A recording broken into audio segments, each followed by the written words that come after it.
Madison Carter's finger hovered over the send button. She was sitting on the edge of her bed in her small apartment in the Mokito district of Warsaw, dressed in red lace lingerie she'd bought 3 months earlier for Ryan.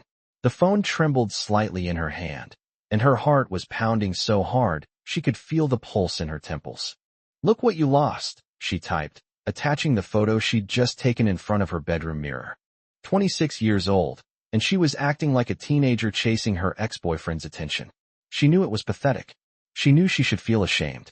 But after 3 weeks of silence from Ryan, after he'd dumped her by text message, one day before her birthday, she needed at least a small piece of satisfaction. She wanted him to see what he'd lost. She wanted him to regret it. Her thumb came down on the screen. The message was sent. Madison exhaled, a strange mix of relief and dread washing over her. Outside her window, a December snowstorm was turning Warsaw into a swirl of white. It was December 23rd, the night before Christmas Eve, and instead of wrapping presents and getting ready to celebrate with her family, she'd just sent a provocative photo to a man who'd made it painfully clear he wasn't interested in her anymore. She set the phone on the nightstand and walked to the window. Snowflakes danced under the streetlights, blanketing the parked cars and sidewalks in white. Somewhere below, a couple hurried home carrying shopping bags. Ordinary people, living ordinary lives, getting ready for the holidays with the people they loved. And Madison had just sent a lingerie photo to a man who probably wouldn't even open it. The phone buzzed. Madison froze. That was too fast. Ryan never replied that fast. 3 weeks of silence. And now, 5 seconds later, an answer? Maybe the photo had worked. Maybe he'd grabbed the phone with a shaking hand. The screen lit up. But the message wasn't from Ryan. It was from Leo Candy, her boss. Oh God, no? Madison felt her legs give out. She dropped back onto the bed, staring at the screen in disbelief. This wasn't possible. This had to be a mistake. She checked the recipient of the sent message, even though she already knew the answer. She'd known it the second she saw Leo Candy's name. Leo Candy. Sent 2143. Not Ryan Blake. Leo Candy, her boss, the president of Candy Enterprises, the man who had signed her paycheck for 2 years. The man known across Warsaw as a ruthless businessman. Someone nobody had ever gotten close enough to truly understand. A 30-year-old billionaire who'd built an empire from nothing, whose name commanded respect in every boardroom in the country. And she had just sent him a photo of herself in red lace lingerie with the caption, "Look what you lost." Madison buried her face in her hands, her cheeks burning. This was the end. The end of her career, her reputation, everything. Tomorrow was Christmas Eve, and the day after that she'd probably be fired. If she even had the nerve to show up to the office at all after the holidays. Maybe she should just resign by email right now, spare herself the humiliation. Maybe she should pack up, leave the city, change her name, start over somewhere no one had heard of her catastrophic mistake. The phone buzzed again. Another message from Leo Candy. Madison sat frozen, afraid to open it. What had he written? Was he already drafting her termination? Had he called his lawyers? "Open the message, Madison," she whispered to herself. "The longer you wait, the worse it gets." She touched the screen with a shaking finger. That was a mistake, wasn't it? Short, direct, no emotion. Typical of him. Madison started typing a reply, feverishly, deleting it, starting over. Her fingers danced chaotically across the screen, leaving a trail of failed apologies. "Mr. Candy, I am so sorry. It was a terrible mistake. I meant to send it to someone else. Please forgive me. I'll delete it immediately. This should never have." She erased everything and started fresh. "Yes, it was a mistake. I'm sorry. Short. Professional. No hysteria." She hit send before she could change her mind. The reply came instantly. "Come to the office." Madison stared at those 3 words, her stomach climbing into her throat. Now, at 10 at night, on the eve of Christmas Eve, in the middle of a snowstorm. He wanted her at the office. That couldn't be good. If he wanted to fire her over the phone, he would have. If he wanted to ignore the whole thing, he wouldn't have answered at all. But calling her in, at this hour, that meant something serious. "Understood. I'll be there in 20 minutes, she replied, trying to ignore the panic rising in her chest. She threw on a black knee-length skirt, a white blouse, her work blazer, her standard office uniform, nothing that could be read as flirtatious or inappropriate. She pulled her hair into a tight ponytail, applied minimal makeup to hide the traces of weeks of crying, and looked in the mirror at a pale, frightened woman who looked like she was preparing for an execution. Maybe that was exactly what was waiting for her. The drive downtown took 25 minutes instead of the usual 15. The streets were icy, visibility was low, and drivers crawled cautiously through the snow-covered city.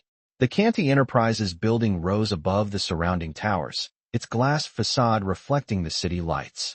Madison parked in the underground garage and sat for a moment in the dark, trying to steady her shaking hands. It's just a conversation, she told herself. You'll apologize. He'll accept it. Maybe you get a warning, but that's it. You'll survive this. Her body didn't believe a word of it. The building was nearly empty at this hour, just security on the ground floor, a few lit windows on the upper floors. The elevator carried her to the 22nd floor in total silence, broken only by the soft hum of the motor. Madison watched the numbers climb, feeling like every floor brought her closer to a point of no return. The doors slid open with a soft chime. The reception area was dark and empty, lit only by emergency lighting. Madison crossed it, heading down the hallway toward the president's office, her footsteps swallowed by the thick carpet. At the end of the hall, a strip of light spilled out from under Leo's door. He was already there, waiting. She stopped in front of the door, gathering her nerve. She raised her hand to knock, but before she could, she heard his voice. Come in, Madison. How had he known she was there? She pushed the door open and stepped inside. Leo Canty's office was exactly what you'd expect from a billionaire. Spacious, minimalist, floor-to-ceiling windows overlooking a snow-covered Warsaw at night. A mahogany desk, leather chairs, walls lined with discreet contemporary art. But Madison wasn't looking at the decor. Every part of her was fixed on the man standing by the window. Leo Canty turned to face her. He was tall, broad-shouldered, dressed in a dark suit despite the late hour. His black hair was perfectly combed, his dark eyes sharp and unreadable. Madison had always thought his face looked carved from granite. A hard jawline, straight shoulders, not a trace of a smile. In 2 years of seeing him every day, she had never once seen him lose control of his emotions. Even now, after everything, his face was completely unreadable. Close the door, he said calmly. Madison obeyed, feeling her palms sweat despite the cold. She was alone with him now, in a locked office, high above the city, in a building that was nearly empty. Nobody knew she was here. Nobody knew about the photo. This was just between her and her boss. Sit down. He gestured toward the chair across from his desk. Madison sat rigidly on the edge of the seat, clutching her purse in her lap like a shield. Leo walked around the desk and sat across from her, leaning back and lacing his fingers together over his stomach. For a long moment, he simply watched her, and every second of silence felt like torture. I'm sorry, she blurted out finally. Mr. Canty, it was a terrible mistake. It wasn't meant for you. I mixed up the contacts. I know who it was meant for. Ryan Blake. Leo cut in, calm as ever. Madison froze. How did he know about Ryan? She'd never talked about him at work. She'd never mentioned her personal life to Leo at all. She'd always kept a strict line between work and her private world. How do you? I'm your boss, Madison, not your friend. His voice was quiet, but something in it went cold. That doesn't mean I'm not aware of what happens in the lives of my employees, especially the ones who work closest to me. Madison suddenly felt exposed, naked in a way that had nothing to do with the photo. For 2 years she'd believed she kept the right distance, that her private life was private. And the whole time, Leo had known about Ryan. What else do you know? Ryan Blake. Leo went on, rising and walking to the window, his back to her as he watched the storm through the glass. 29. Financial consultant at Blake & Associates. You dated for 5 months. He ended it by text 3 weeks ago, one day before your birthday. Every word landed like a blow. Madison sat paralyzed, listening to her boss describe the collapse of her relationship with surgical precision. How do you know all this? She whispered. I care about your safety, he answered, still not turning around. And you should know, Madison, Ryan Blake isn't who he says he is. Madison's heart climbed into her throat. What do you mean? Leo finally turned, leaning against the windowsill. His expression was serious, but there was something in his eyes she'd never seen there before. Worry, unease. Ryan Blake was never interested in you romantically, he said slowly, weighing each word. He was interested in getting to me, through you. Madison shot to her feet, nearly knocking over the chair.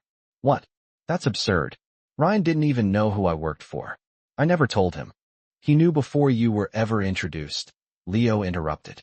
Your whole encounter at that cafe in the old town, back in June, it wasn't chance, Madison. You were chosen. You were a target. Madison's whole world began to crumble. She remembered that day, a warm June afternoon. She'd gone out for lunch, sat down at her favorite cafe. Ryan had appeared, bumped into her table by accident, apologized. They'd started talking. It had felt easy, natural. They'd exchanged numbers, started dating. It had felt like a fairy tale. And now Leo was telling her the whole thing had been staged. I don't believe it, she whispered, shaking her head. Why would he, for what? Leo pulled open a desk drawer and took out a thin folder. He set it on the desk and opened it, revealing photos, printed messages, documents. Caleb Shaw. He pointed to a photo of a handsome, middle-aged man. Do you know this name? Madison shook her head, staring at the unfamiliar face. Good, Leo continued. Caleb Shaw is a dangerous man. He runs businesses on the edge of legality, and often well past it. For months, he's been trying to find a way into my affairs, or find something to use against me. He pointed to another photo. Ryan, talking to Caleb Shaw outside a building. Ryan Blake works for Shaw. His assignment was to get close to someone in my inner circle. To you. Madison sank back into the chair, her legs giving out beneath her. This wasn't possible. Ryan had been charming, affectionate, funny. Sure, sometimes distant, sometimes vague about his work. But that was normal, wasn't it? People were entitled to privacy. Why would he have broken up with me then? She asked, her voice weak. If his target was to get close to you? Because he never got what he needed, Leo answered, sitting back down behind the desk. You were careful, Madison. For 5 months you never told him anything about my work. You never brought him to a single company event. You never gave him access to my life. You were loyal, even without knowing you were being tested. Nausea rose in Madison's throat. Her entire relationship with Ryan had been a lie. Every smile, every kiss, every tender moment. All of it had been a game, a manipulation, and she'd been naive enough to believe every second of it. And now this photo, she said, understanding hitting her all at once. It hands them exactly what they need. Exactly, Leo said. Leverage. Proof that my personal assistant sends me intimate photos. In the hands of someone like Shaw, that can be used a dozen ways. A media scandal, harassment allegations, a pretext for an investigation that could expose other things. Madison covered her face with her hands. I ruined everything, she whispered. Out of my own stupidity, my pathetic need for revenge on a man who never wanted me. I ruined everything. You ruined nothing. Leo's voice was unexpectedly soft. Madison looked up, searching his face for anger, disappointment, contempt. But instead she found something she never expected. Understanding. For 2 years, he said, leaning forward. You've been the most loyal, competent, trustworthy employee I've ever had. You know my company's secrets. You have access to information that could destroy me, or make you very rich, if you sold it. And yet, not once, did you ever use that position. Not for money, not for influence, not even for a man you loved. Madison listened, stunned. This was the first personal conversation she'd ever had with him. The first time Leo Canny had spoken to her like a human being, not a subordinate. That photo was a human mistake, he went on. Painful, embarrassing, but human. It didn't ruin me, Madison. If anything, it did the opposite. How is that possible? She asked, barely audible. Leo stood and walked back to the window, gesturing for her to join him. Madison rose uncertainly and stood beside him, looking out at snow-blanketed Warsaw. Do you see this city? He asked quietly. I built an empire here from nothing. I gritted my teeth, fought for every inch, clawed past every obstacle. People like Caleb Shaw think I'm just like them, that everything I have was built on lies and manipulation. He turned to look at her, and something deep and unreadable moved behind his eyes. But I'm not like them, and I'm not going to let your mistake be used against you, or against me. What are you going to do? Madison asked. Leo smiled, the first genuine smile Madison had ever seen on his face, and it was both beautiful and unsettling. I'm going to show Shaw and Blake they picked the wrong opponent, he said quietly. But I'll need your help. Something shifted inside Madison. The shame and humiliation of the last 30 minutes started giving way to something else. Anger, resolve. If Ryan thought he could use her, if this Caleb Shaw thought he could bring down her boss through her naivety, they were both about to find out how wrong they were. What do you need me to do? She asked, and this time her voice was steady. Leo nodded, approving. First, you need to understand the full picture. Shaw doesn't work alone. He has a partner, someone close to my business circle, someone feeding him information. Do you know who it is? I have suspicions, he said evasively. But I need proof. And that's where your photo comes in. Madison looked at him uneasily. I don't understand. Shaw will use that photo, Leo explained. Probably through Blake. He'll reach out to you pretending to be worried, offering to help.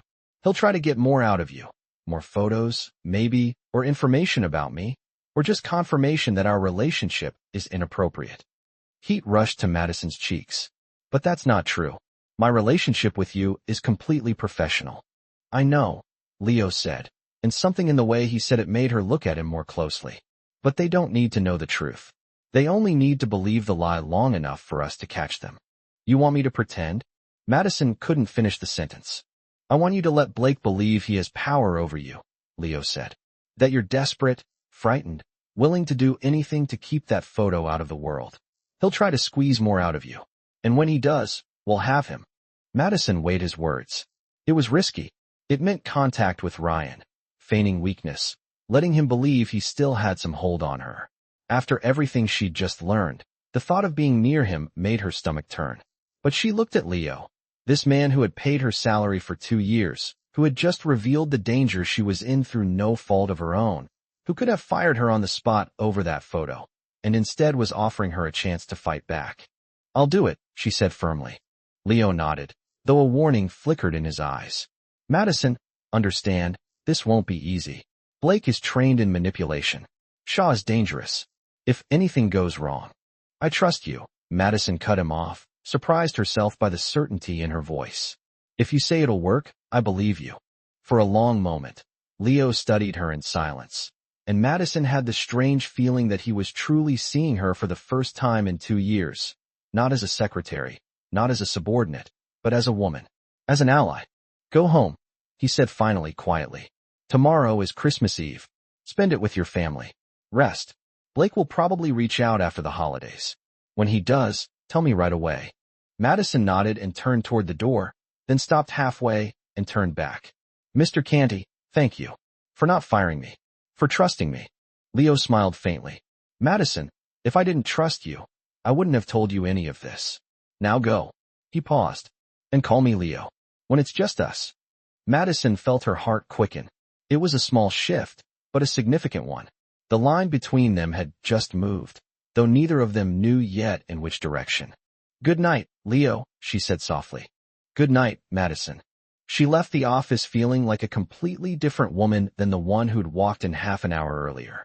The storm still battered Warsaw outside, but Madison felt a strange warmth spreading through her. This wasn't the end. This was the beginning of something entirely new. Something dangerous, something thrilling, something that could change everything. Christmas Eve passed like a dream.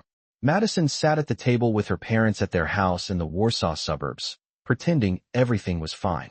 Her mother, Anna Carter, kept insisting she try every dish on the table. Her father, Daniel Carter, told the same story about his first Christmas Eve in Poland that Madison had heard 100 times before. She sat there, smiling, nodding, but her mind was somewhere else entirely, in Leo's office, in those photos of Ryan with Caleb Shaw, in the words that had changed everything. Madison, honey, are you all right? Her mother asked, touching her hand. You've barely touched the carp. Madison forced a smile. I'm fine, Mom. Just tired from work. That boss of yours works you too hard, her father grumbled, cutting into a loaf of bread. Christmas Eve is a family holiday, and he keeps you at the office until all hours. If only they knew. Madison reached for the phone resting beside her plate. No message. Ryan hadn't reached out all evening. Maybe Leo had been wrong. Maybe this was all paranoia. Maybe Ryan had simply broken up with her because it hadn't worked out, and that was all. Then the phone buzzed. A message from an unknown number. Madison, it's Ryan. We need to talk. It's important. Her heart raced. She glanced at her parents, absorbed in a conversation about the neighbors, and rose from the table, murmuring something about a work call, slipping into the kitchen. With trembling fingers, she reread the message, as if a second look might change its contents. Leo had been right. Ryan had reached out, exactly as he'd predicted. Madison started typing a reply, then stopped herself halfway. Leo had said to tell him immediately. She stepped out onto the terrace, where the cold December air hit her face. The snow had stopped, leaving Warsaw under a thick white blanket. The sky was clear, full of stars. She called Leo. He picked up on the first ring. Ryan reached out, she said quietly, glancing around to make sure no one could hear. From an unknown number. He says we need to talk, that it's important. There was a moment of silence. Madison heard only her own breathing and the faint sound of carols coming from the neighbor's house. Reply, Leo said finally, but not right away. Wait an hour. Let him think you're hesitating. What should I say? Ask what it's about. Act surprised, a little nervous. Don't mention the photo unless he brings it up first. Madison swallowed. Okay. Madison. His voice softened. Everything's going to be fine. Do you trust me? Yes, she said, without hesitation. Then do exactly what I say. And if anything goes wrong, if you feel threatened, call me. Any hour. Warmth spread strangely through Madison's chest. No one had ever offered her that kind of unconditional protection before. Not even Ryan, back when they were together, had ever made her feel this safe. Thank you, Leo. Go back to your family. And Madison? Yes. Merry Christmas. He hung up before she could answer. An hour later, Madison finally replied. Ryan, what's going on? Whose number is this? The answer came within 5 minutes. Had to switch numbers. Madison, we need to meet. It's about that photo. So it was true. What photo? Madison typed, feigning ignorance. Leo would be proud. You know which one. The one you sent yesterday. Madison, this is serious. Someone could use this against you. Madison clenched her teeth. The hypocrisy in that message was almost unbelievable. He was planning to use it himself, and now he was playing the concerned ex. I don't understand. I only sent it to you. 3 dots appeared, showing he was typing, then disappeared, then appeared again. Ryan was choosing his words carefully. Madison, you didn't send it to me. You sent it to someone else, and that person could use it. We need to meet and talk. I can help. Madison shivered. So Ryan knew she'd sent the photo to Leo, which meant either Leo had been right and Ryan was working with someone monitoring her phone, or there was no other explanation. This confirmed everything Leo had told her. When? She typed. Tomorrow's Christmas. Everything will be closed. The day after. Our usual spot. Cafe Radissoa, 2 p.m. The same cafe where they'd met. Madison felt sick. Everything had been manufactured from the very beginning. Every place, every moment, every feeling. Fine. See you tomorrow. Short. No emotion. She sent it and immediately called Leo. He wants to meet the day after tomorrow, she said when he picked up. Cafe Radissoa, 2 p.m. He says someone could use the photo against me and that he wants to help. Classic manipulation, Leo said. Create the problem first, then offer the solution. Madison, I'll be close by during that meeting. You won't be alone. Do you think it's dangerous? I think Shaw is desperate, Leo answered. And desperate people are unpredictable. But I won't let anything happen to you. The following days passed in a strange kind of suspended animation. Madison tried to occupy herself with ordinary things. She had lunch with a friend, walked in the park, watched a movie, but nothing could distract her from what was coming. On December 28th, Madison dressed carefully in dark jeans and a sweater, nothing that would draw attention, and checked the USB drive Leo had prepared for her, tucked safely in her bag. At 12:30 a.m. black car was already waiting outside her parents' house. The driver, a tall man with a stern face, opened the door without a word. Leo was in the back seat. What? She started. I said I'd be close, he said calmly. Put this on. He handed her a small device, a microphone the size of a button, under your collar. Undetectable, but sensitive enough to catch every word. Madison clipped it under her blouse with shaking fingers. Leo watched her closely, then nodded, satisfied. Now listen carefully, he said, leaning forward. Blake will try to scare you. tell you your reputation is at risk, that you could lose your job, that the media will get involved. It's all meant to weaken you. What do I say? Act frightened. Let him think it's working. Ask what you can do. Let him believe he's in control. And then, Leo's smile turned cold. He'll offer a solution. He'll probably say he knows someone who can make the photo disappear or protect you. All in exchange for something. Information about you, Madison finished. Exactly. When he offers, take it. Tell him you'll do whatever it takes. Then call me, and I'll get you falsified documents to hand over. The car stopped 2 blocks from the cafe. Leo looked at Madison, his gaze intense, almost physical. Remember, he said quietly, you're stronger than you think. Blake used your kindness against you. But now you know the truth. You have the power. Madison nodded, feeling adrenaline flood her veins. I'm ready. She stepped out into the cold December afternoon. The old town was crowded with tourists and families out for the holidays, the colorful houses looking like something off a postcard, the air thick with the smell of roasted chestnuts and hot chocolate. Madison walked toward the cafe, feeling the weight of the hidden microphone under her collar. Somewhere, Leo was watching. Somewhere, she was safe. But the moment she saw Ryan sitting at their old table by the window, all her confidence evaporated. He looked exactly as she remembered, blonde hair perfectly styled, blue eyes, that charming smile. The same smile that had made her fall for him 6 months ago. The same smile that had been part of the lie. He rose when he saw her. Thanks for coming. He didn't touch her, though she could see he wanted to. Madison sat across from him, taking off her coat and draping it over the back of the chair. A server approached, but Ryan waved her off. Give us a minute, he said. Then, to Madison, you look good. You didn't call for 3 weeks, Ryan. Madison said, letting more hurt than anger color her voice. You dumped me by text, and now you want to talk about how I look. Ryan at least had the decency to look ashamed. I know. I was an idiot. Madison, I'm so sorry about everything. But right now there's something more important than our history. The photo. Yes, she said quietly. Ryan leaned in, lowering his voice. Madison, you need to tell me who you work for. She feigned surprise. You know who I work for? Kenny Enterprises. No. Who exactly? Who's your direct boss? Madison pretended to hesitate. Leo Canty. The president. I'm his personal assistant. She saw the flash of triumph in Ryan's eyes. He'd gotten the confirmation he needed. And that's who you sent that photo to. Madison lowered her eyes, letting the blush rise in her cheeks. The shame was real, even if the reason behind it wasn't what Ryan thought. I mixed up the contacts, she whispered. I thought I was sending it to you.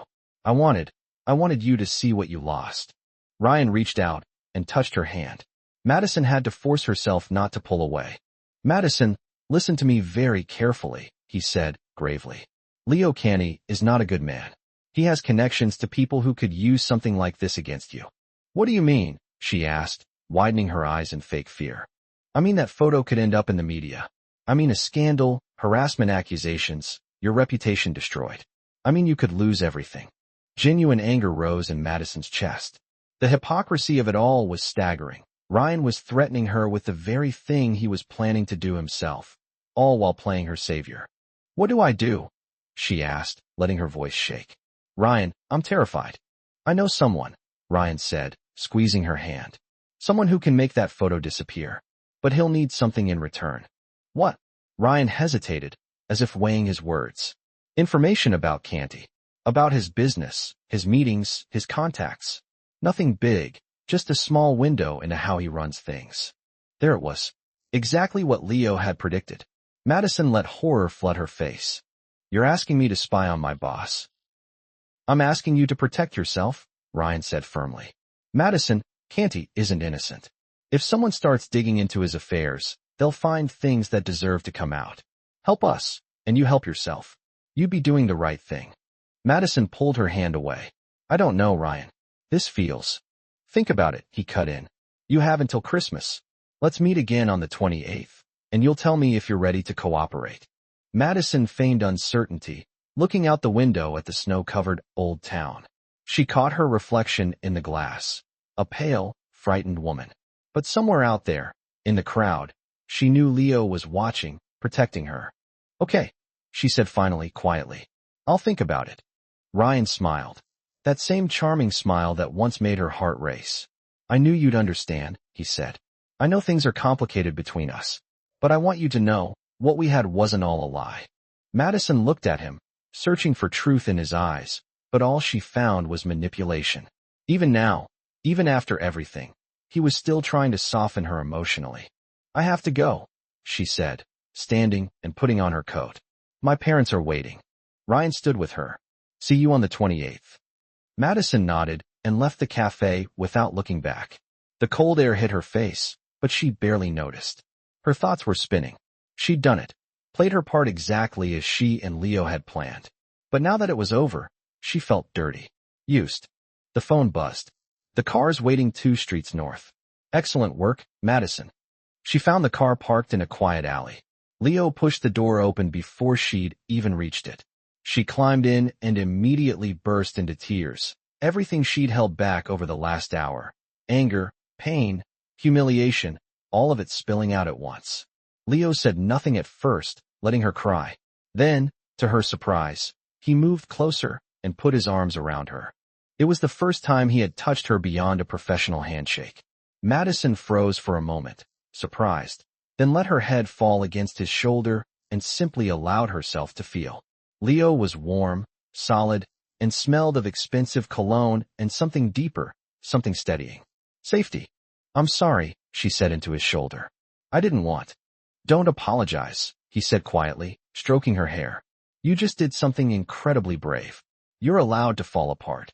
Madison lifted her head, looking at him through her tears. Everything he said, it was all lies. Even now, he was trying to manipulate me. I know, Leo said, and something dark and dangerous moved behind his eyes. I heard every word. And I promise you, Madison, he'll pay for this. There was something in the way he said it that sent a shiver through her, not of fear, but something else entirely. Leo Canny was not just a businessman. The rumors she'd heard over the years suddenly appeared in a new light. This man was dangerous, powerful, ruthless with his enemies. And he was protecting her. What happens next? She asked, wiping her tears. Now, Leo said, reaching into his jacket pocket and pulling out a USB drive. We prepare a gift for Blake. Fake documents, real enough to convince, but leading Shaw straight into a dead end. On the 28th, when you hand these over, we'll be recording the entire exchange. And after that, his smile turned predatory, we strike. I have friends in the police. People I trust. Shaw and Blake will be arrested for attempted extortion. And he paused, looking at her intently, will make sure no one ever tries to hurt you again. Madison felt something shift between them. The air in the car had grown thick, charged with something unspoken. Leo still held her, and she realized her hand was resting on his chest, feeling his heartbeat beneath his perfectly tailored suit. Leo, she started, not knowing how to finish. Yes. His voice was low, almost intimate. Why are you helping me? You could have just fired me and forgotten the whole thing. Leo looked at her for a long moment, as if weighing whether to tell her the truth. Why? He said finally. For 2 years I've watched you, Madison. I saw how loyal, honest, good you are. I saw how Blake treated you, how he used your kindness. And I couldn't do anything about it, because I had no right to interfere in your personal life. But now, she whispered. His hand rose to her face, gently wiping away a tear. Now I have an obligation to protect you. Because what's happening isn't just your personal business anymore. It's an attack on me, using you as the weapon, and I won't tolerate that. Madison stopped breathing. His hand still rested against her cheek, warm and steady. His eyes, usually cold and unreadable, now burned with something she couldn't name. Mr. Canty, she whispered. Leo, he corrected softly. I told you to call me Leo. Leo, she repeated, and his name on her lips sounded like a confession. For a moment, it seemed like he might kiss her. Madison saw it in his eyes, in the way his gaze dropped to her mouth. But then he pulled back, releasing her, straightening in his seat. I'm sorry, he said, and his voice carried professional restraint again. That was inappropriate. Madison felt a strange disappointment, but nodded. I understand. Take her home, Leo told the driver. Then, to Madison, rest. Tomorrow is Christmas, and the day after, we start preparing for the 28th. Madison nodded, and for the rest of the ride they sat in silence. Not an uncomfortable one, but one heavy with unspoken words and unacknowledged feelings. When the car stopped outside her parents' house, Madison turned to say goodbye. "Thank you," she said quietly. "For everything." Leo nodded, but his eyes said something his mouth couldn't. Madison got out of the car and watched it disappear into the winter night, standing there long after the taillights vanished around the corner, still touching her cheek where the warmth of his hand lingered. Something had changed between them that afternoon. Something dangerous, something irreversible. And for the first time in weeks, Madison felt like maybe she wasn't alone in this storm. Christmas Day passed in a strange fog. Madison sat with her family, unwrapped presents, ate the holiday dinner, but her mind was elsewhere. On the USB drive Leo had given her, on the meeting waiting 3 days away, on the memory of his hand against her cheek. On December 26th, while most of Poland was still celebrating, Madison received a message. "Come to my apartment. We need to rehearse the exchange. Sending you the address." Madison stared at Leo's message, her heart racing. His apartment. She'd never been there. In 2 years of work, she knew every corner of his office, but his private world was a complete unknown to her. This was crossing another line. The address led to an exclusive high-rise in central Warsaw, in a neighborhood where only the wealthiest lived. Madison showered, dressed in plain jeans and a sweater, nothing work-related. This was something different, and drove into the city. Snow fell lightly, dusting the streets in fresh white.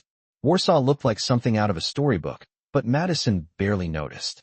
The building was imposing, sleek glass and steel with security at the entrance. She gave her name and was let through without question. Leo must have added her to the guest list. The elevator carried her to the 25th floor, the top of the building. Of course Leo had the penthouse. The door opened before she could knock.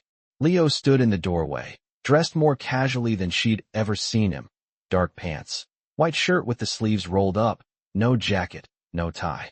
He looked younger, more approachable, though he still carried that same aura of quiet power. "Come in," he said, stepping aside to let her through. Madison entered and stopped short.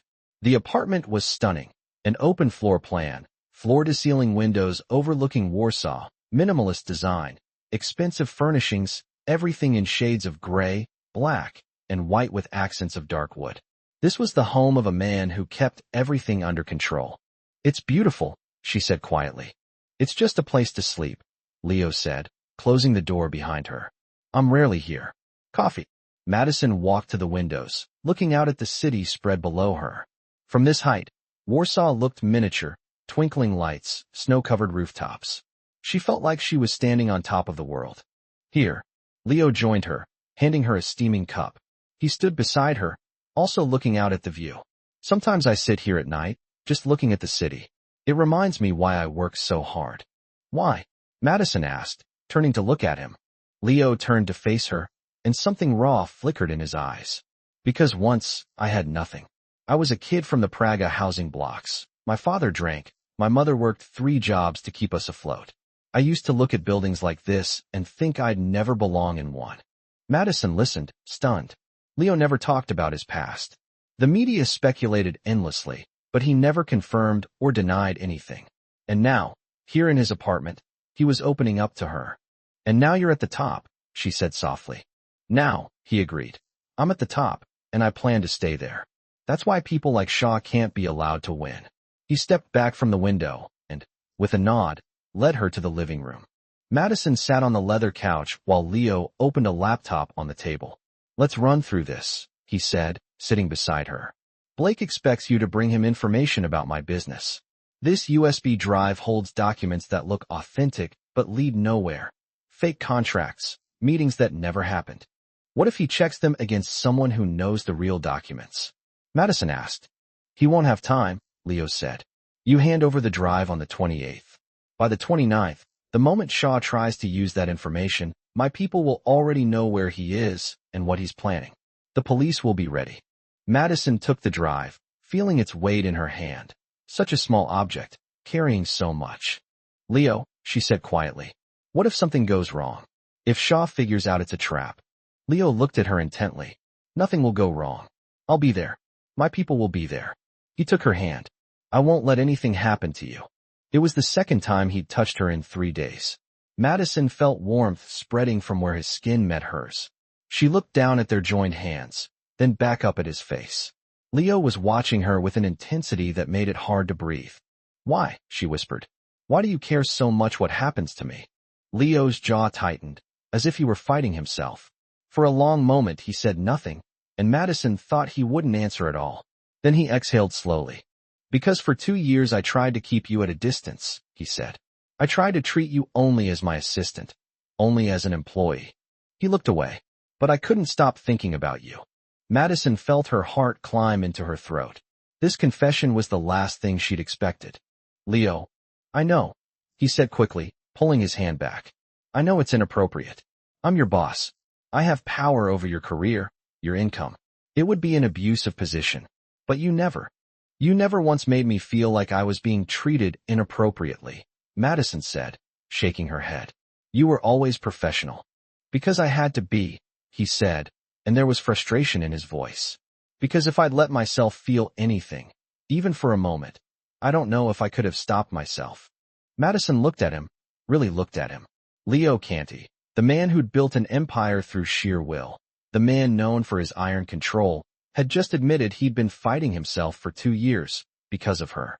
And now, she asked, barely above a whisper. Now, he said, turning to face her fully, the situation's changed. You're in danger, and I'm the only one who can protect you. The lines have blurred, and I don't know if I can keep pretending.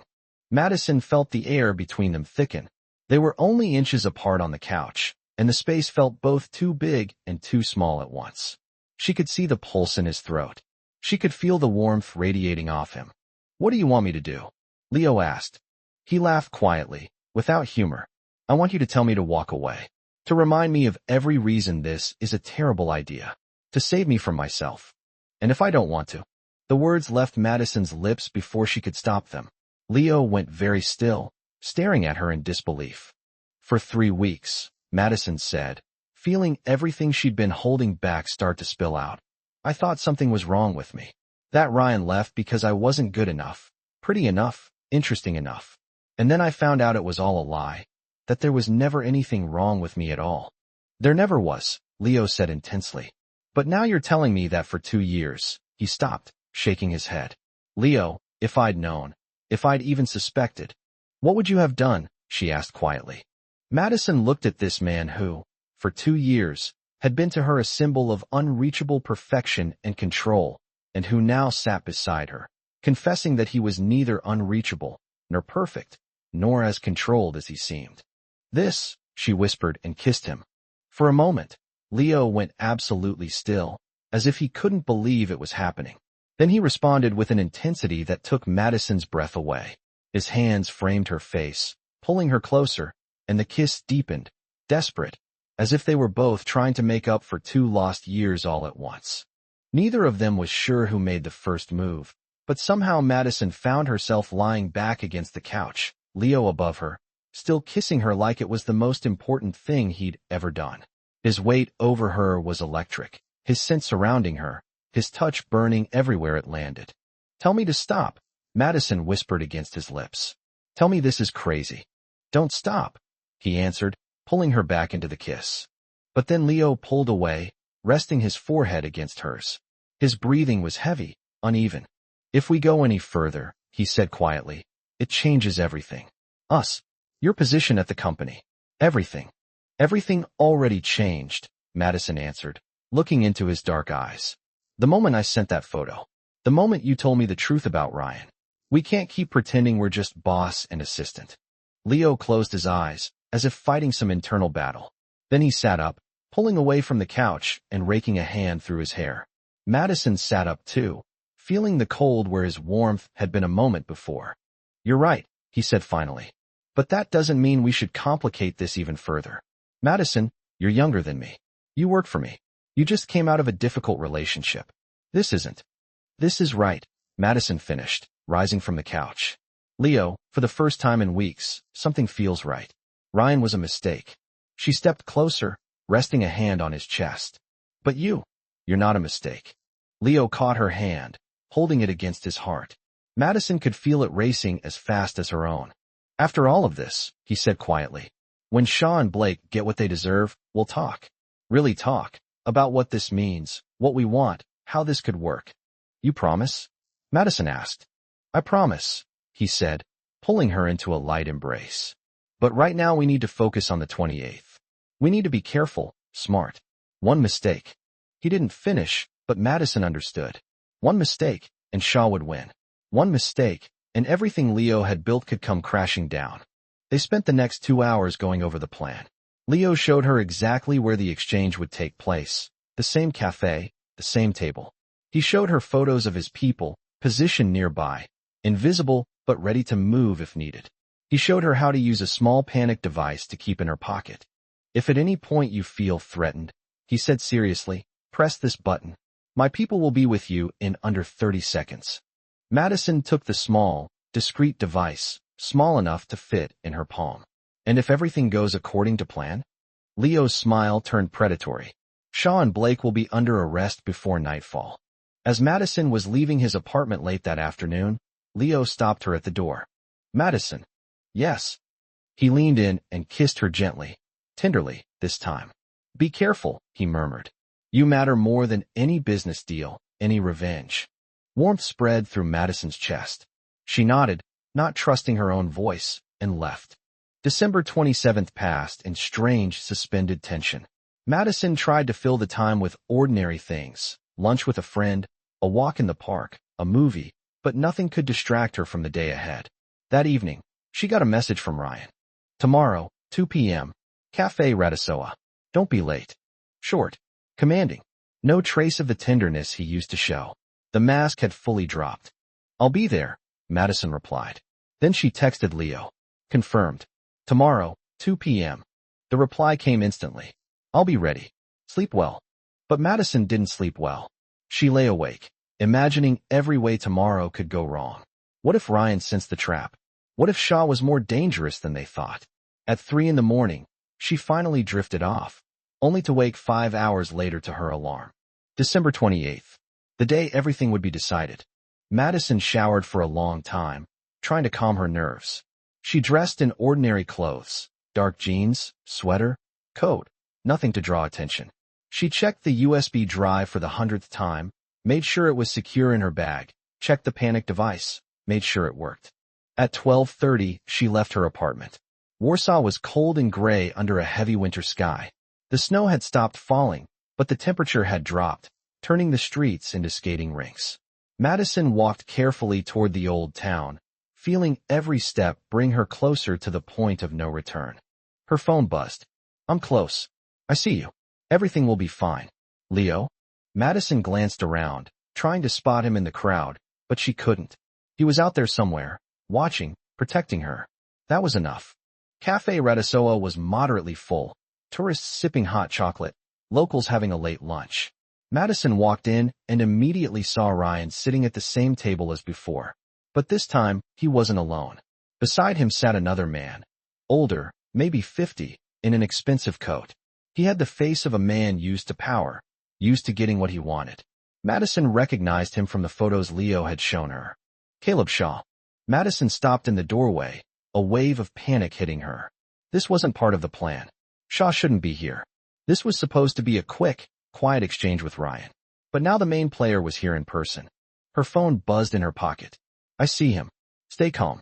Stick to the plan. Leo? Madison took a deep breath and walked to the table. Ryan stood, but there was no trace of his old charm. This is Caleb Shaw, he said bluntly. My business partner. Shaw stood, extending his hand. Madison shook it reluctantly, feeling his grip firm, dominant. Ms. Carter, he said, his voice deep as bourbon. I've heard a great deal about you. Please sit. Madison sat, holding her bag in her lap, feeling the weight of the drive inside it. Ryan tells me you might be able to help us. Shaw continued, leaning back comfortably. With a small problem. I'm not sure I understand, Madison said, feigning ignorance as Leo had coached her. Shaw smiled, but it was cold, never reaching his eyes. Oh, I think you understand perfectly. You have a certain photo that could be compromising, for you and for your boss. I can make that photo disappear, but I'll need something in return. Information, Madison said quietly. Exactly. Shaw leaned forward. You've worked for Leo Canny for 2 years. You must know things about his business, his contacts, his operations, the less official ones. Madison feigned hesitation, glancing between Shaw and Ryan. That's a betrayal of my boss's trust. Your boss is using you, Ryan cut in sharply. Madison, I saw that photo. I know what's going on between you two. That's workplace harassment. Anger surged in Madison's chest, but she held it back. This was manipulation, an attempt to make her feel guilty and afraid. I brought something, she said instead, reaching into her bag. Documents on some Canny Enterprises contracts. It's all I could get access to without raising suspicion. She pulled out the USB drive and set it on the table. Shaw looked at it, then at her. What exactly is on this? Details on planned mergers, business contact lists, some emails about real estate deals. Madison repeated what she'd rehearsed with Leo. It's everything I could gather. Shaw reached for the drive, but Madison stopped his hand. First, I want guarantees, she said firmly. That photo gets destroyed. That no one ever sees it. Shaw smiled broadly. You have my word. The word of a man blackmailing people, Madison said, raising an eyebrow. Forgive me if that doesn't reassure me. Something flickered in Shaw's eyes, respect or surprise. Madison couldn't tell. Bold, he said. I like it. Fine. How do you want to handle this? Destroy the photo now, Madison said. In front of me. Then you get the drive. Ryan leaned in, whispering something to Shaw. Madison didn't catch the words, but she saw hesitation cross the older man's face. Then Shaw nodded, pulling out his phone. It's right here, he said, showing her the screen. Madison saw herself in the red lace lingerie, the caption still visible. Look what you lost. A wave of shame washed over her, but she forced her face to stay calm. Shaw tapped the screen, deleting the photo, then showed her the empty trash folder. Satisfied, Madison knew that meant nothing. He could have copies stored in 10 different places, but she nodded and slid the drive across the table. Shaw picked it up, weighing it in his hand. If you're trying to trick me. I'm not tricking you, Madison lied. I just want this to be over. Shaw stood, tucking the drive into his coat pocket. Smart, he said. Ryan, come. We need to verify this. But before they could walk away, Madison spoke. Wait. Shaw turned, looking at her curiously. I want to know, Madison said, looking directly at Ryan. Was any of it real? Between us. Ryan looked at her, and for a moment Madison thought she'd see regret, even a flicker of humanity. But all she found was cold indifference. No, he said simply. It was just work. The words hurt, even though Madison had expected them. She nodded, letting them leave. She sat there for a long moment after they walked out, staring blankly at the cold coffee in front of her. Then she felt someone sit beside her. Leo, you did great, he said quietly. He has the drive, Madison said. I know. And right now, my people are tracking his every move. The moment he tries to use that information for anything, we'll know. He'll start making calls, sending emails, meeting people, and when he does, the police will be ready. It's almost over, Madison said. Almost. Leo touched her hand under the table. Just a few more hours. But Madison felt unease twisting in her stomach. Something's wrong, she said quietly. Shaw was too confident, too calm. Like he what? Leo looked at her carefully. Like he already knew he was winning. Leo's jaw tightened. Come, he said, standing. We need to talk somewhere private. They left the cafe and headed toward the car parked nearby. But before they reached it, Leo's phone rang. He answered, and Madison watched his face shift from tension to shock. What? He said sharply. When? How is that possible? Madison felt fear tighten around her throat. What happened? She asked when he hung up. Leo looked at her, and in his eyes there was something she'd never seen before. Fear. Shaw's not working alone, he said slowly. His partner just came into focus. And it's not someone from my business circle. Who? Madison whispered. Leo took a breath. Your uncle. Victor Carter. Madison stood frozen on the sidewalk. Leo's words still echoed in her ears. Victor Carter, her uncle, her father's brother, the man she'd never met, the man her parents only ever spoke of in whispers and pain. That's impossible, she whispered. Victor cut ties with the family years ago. Nobody even knows where he is. I know where he is, Leo said, guiding her toward the car. And now I know why he's been so interested in you and your family. Madison got in the car, feeling the ground shift beneath her. Leo sat beside her, signaling the driver to move. For a while they sat in silence as the car slid through the snowy Warsaw streets. Tell me everything, Madison said finally. Who is Victor Carter? What did he do to my family? Leo took a breath. Victor Carter is your father's older brother. 25 years ago, he ran a construction company together with Daniel. But Victor was greedy. He cut corners, cheated clients. Your father found out and threatened to go to the police. Victor disappeared before he could, taking the entire company's money with him. Madison listened, stunned. Her father had never told her this story, never explained why the mention of Victor made her mother cry, and her father go silent and closed off. Daniel lost everything, Leo continued. His house, his savings, his reputation. He had to start over, work 3 jobs to support the family. It nearly destroyed your parents' marriage. How do you know all this? Madison asked. Because when I started protecting you, I dug into your family history, Leo said. And I found something I didn't expect. Victor Carter changed his name, built a new life in the shadows. But he never forgot your family. Never gave up on his revenge against the brother who turned on him. So he used me, Madison said slowly, the realization hitting like cold water. He used me to get to you. But why? What does he gain from this? Leo looked at her, and something dark moved in his eyes. Because Victor Carter knows something most people don't. He knows the real reason I built this empire. He knows my past. And he knows that if he pushes the right way, he can bring down everything I've worked for. Madison touched his hand. Leo, what does he know? Leo looked away, out at the passing city. My father wasn't just a drunk from the housing blocks, he said quietly. He was involved in things. Illegal things. When I was 15, he was arrested. But the money he'd hidden, the money from his business, was never found. Because I found it. You used it, Madison said, to build your company. Yes, Leo admitted. 20 million zloty. Dirty money. I used it as starting capital, invested wisely, multiplied it legally. Everything I've built over the last 15 years is clean. But the source, he stopped. If that comes out, everything collapses. My business, my reputation, my freedom. Madison processed this. Leo Canty, the man she'd admired for his ethics and hard work, had built his empire on stolen money. This complicated everything. And Victor knows this, she said. Victor was one of the men who worked with my father, Leo said. That's how he knew your family. Your father never knew about Victor's ties to the criminal world. But Victor knew about me. And for years, he's been looking for a way to use it. So he found me, Madison finished. He found out I worked for you, and built this whole plan with Shaw and Ryan. Exactly. Leo looked at her. Madison, I'm so sorry for dragging you into all of this. If I'd known sooner. Don't. Madison cut him off firmly. Don't apologize. Victor used me. Ryan used me. But you protected me from the very beginning. Leo touched her face, his eyes full of unspoken emotion. And I'll keep protecting you, he said quietly. But now we need to be smarter. Victor doesn't know that we know about his involvement. That gives us the advantage. What are you going to do? Madison asked. Leo's smile was cold and determined. I'm going to give him exactly what he wants. And then I'm going to destroy him. The car pulled up outside the Canny Enterprises building. Leo led Madison in through a side entrance and up a private elevator to the top floor.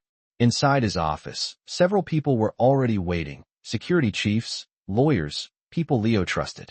There was also someone Madison didn't recognize, a tall woman in a police uniform. Commissioner Anna Kowalska, Leo introduced her, head of the Organized Crime Division. Anna, this is Madison Carter. The commissioner shook Madison's hand, her grip firm. Ms. Carter, Leo's told me about your situation. I want you to know you're under our protection. Thank you, Madison said, feeling slightly overwhelmed. Leo walked to a large screen on the wall, where photos of Shaw, Ryan, and a man Madison had never seen before appeared, a man with disturbingly familiar features. Victor Carter looked like an older, harder version of her father. Shaw and Blake have the drive, Leo began. In a few hours, Shaw will start reaching out to his contacts to sell the information. But the information is fake. That buys us time. Time for what? Madison asked. To capture Victor. Commissioner Kowalska answered. Victor Carter is wanted for fraud, money laundering, and organized crime involvement. For 25 years, he stayed out of reach. Now that we know he's in Warsaw, we can bring him in. But, Madison said, if he knows that we know, he'll run again. Leo looked at her intently. That's why we need your help, Madison. Victor wants to use you against me, so we're going to give him that chance. A cold shiver ran down Madison's spine. You want me to meet with him? Yes, Leo confirmed. He'll reach out to you, probably presenting himself as someone trying to help, or revealing the truth about who he is. Either way, he'll want to meet with you. And I say yes, Madison said slowly, understanding the plan. And I lead you straight to him. You'll have protection the entire time, Leo said firmly. My people, the police, you won't be alone for a second. Madison looked around at the gathered faces, professionals who clearly knew what they were doing. Then she looked at Leo, at the man risking everything to protect her. Let's do it, she said. They didn't have to wait long. 2 hours later, while Madison sat in Leo's office trying to distract herself with paperwork, her phone rang. Unknown number. Leo, sitting across from her, nodded. Madison answered, putting it on speaker. Hello, Madison Carter. The voice was male, deep, unsettlingly similar to her father's. Yes. Who's calling? My name is Victor, the voice said. Victor Carter. I'm your uncle. Madison glanced at Leo, who was already recording the call. My uncle disappeared years ago, she said, letting her voice sound surprised, wary. I know, and I'm sorry. But I'm back now, Madison, and we need to talk. About you, about your family, about Leo Candy. How do you know my boss? I know him far better than you do, Victor answered, and something dangerous crept into his voice. And I know things that might surprise you.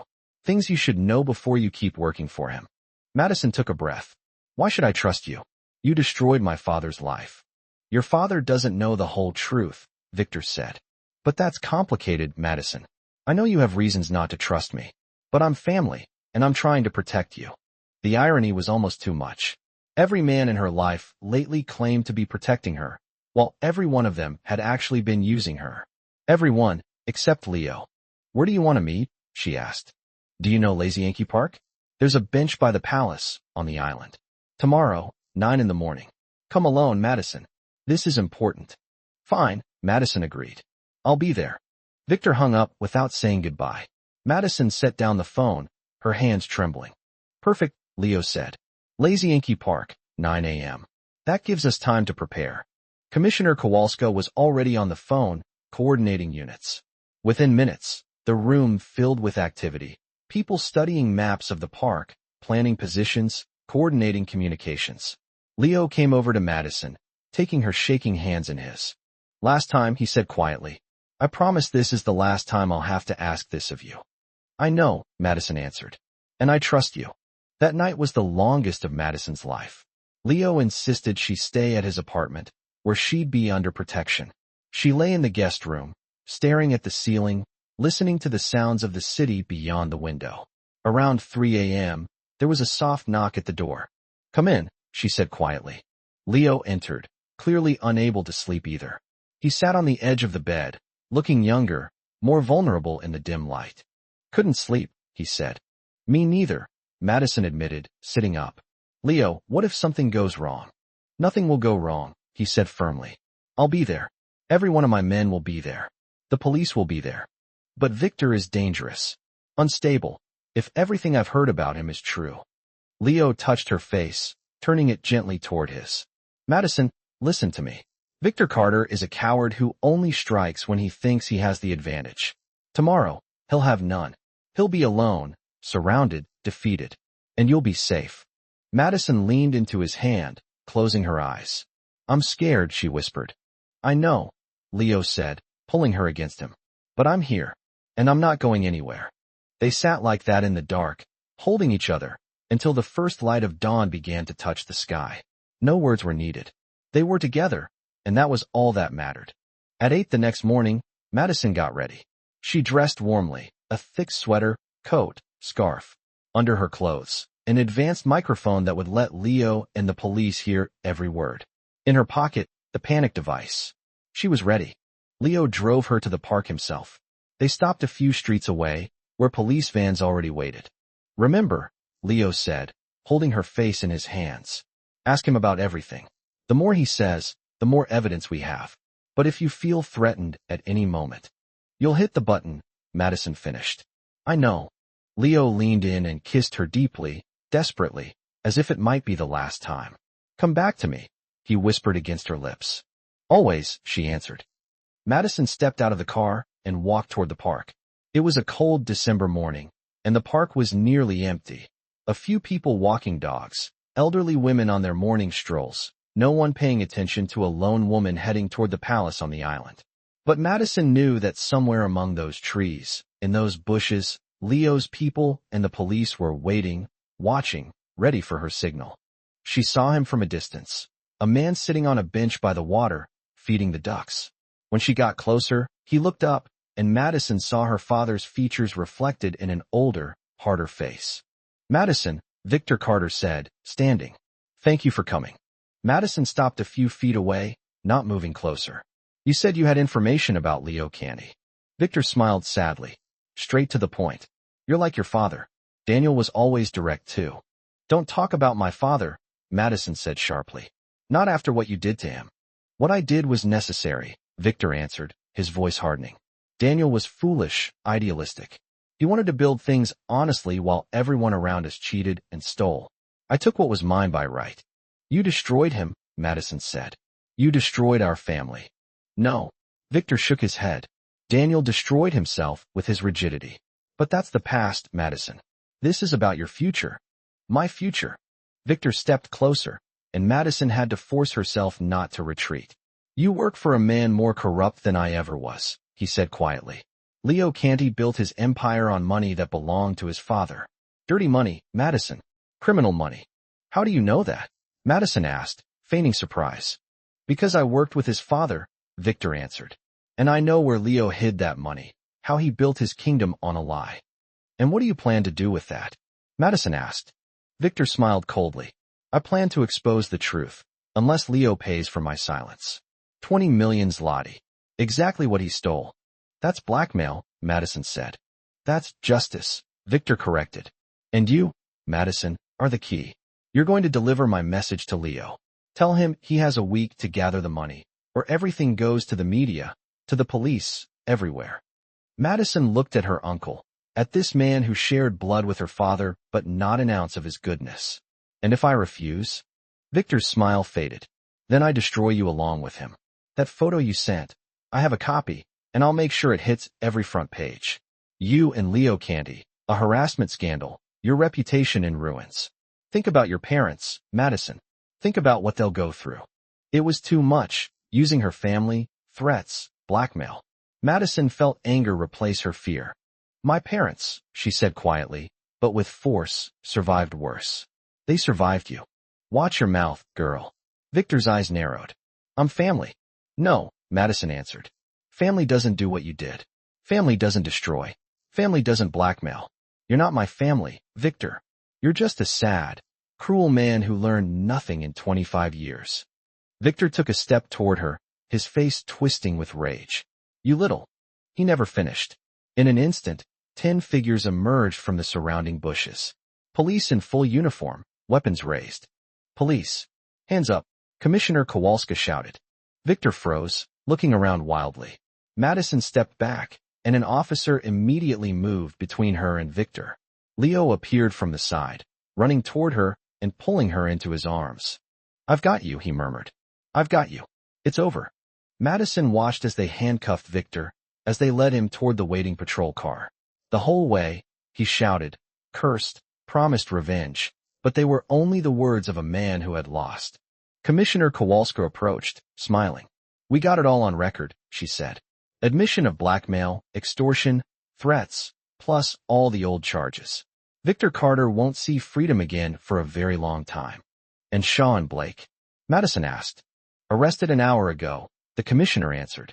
The moment Shaw tried to sell that false information, we had them. It's the end of the whole operation. Madison felt the tension of the last several days finally leave her body. She sagged against Leo, her legs giving way. He caught her, holding her tightly. Let's get you home, he said quietly. Your place or mine? She asked, looking up at him. Leo smiled, the first truly warm, genuine smile she'd ever seen from him. Ours, he answered. A month later, Madison stood in front of a mirror in an exclusive bridal boutique in central Warsaw. The dress was simple, elegant, perfect. Her mother cried happy tears as she adjusted the veil. "I never thought I'd live to see you this happy," Anna Carter said, squeezing her daughter's hand. "I am happy, Mom," Madison answered, looking at her reflection. "For the first time in a long time, I'm truly happy." 2 days earlier, the prosecutor's office had announced there would be no charges against Leo Canty over the origins of his starting capital. His lawyers had proven that the money, though it came from an illegal source, had been used in a way that broke no law. Leo hadn't known his father's money was dirty when he found it as a teenager, and everything he'd done with it since had been legal and transparent.